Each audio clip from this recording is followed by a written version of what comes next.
दैवी शक्ती तुझ्याकडून सर्व काही स्वीकारते. तुझ्याकडे जे काही आहे ते. तुला अपराधीपणाची भावना आहे का? ती दैवताला अर्पण कर.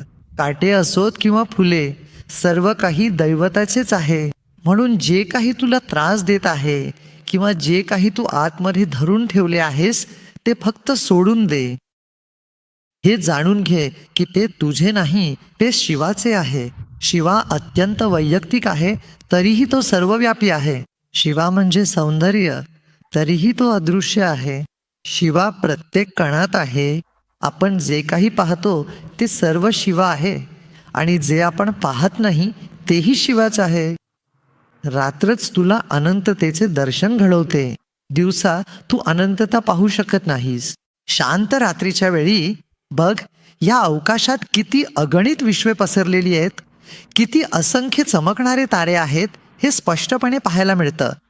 या संपूर्ण अस्तित्वाचा खरा गौरव केवळ रात्रीच्या वेळीच आपल्याला दिसून येतो.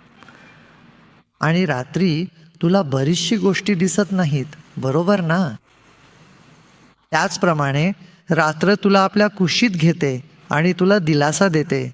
तुझे सर्व भावनांचे, चांगल्या किंवा वाईट, शमवते. आणि समाधी तशीच आहे. जेव्हा तू ध्यानात खोल जातोस तेव्हा ते तुला दिलासा देते, ते तुला उंचावते. हेच शिवरात्रीचं सार आहे. तुमच्या अंतर्मनातून पूर्णपणे जागरूक आणि सावध राहा आणि स्वतःच्याच अंतरात्म्यामध्ये अगदी शांतपणे विसावा घेण्याचा प्रयत्न करा.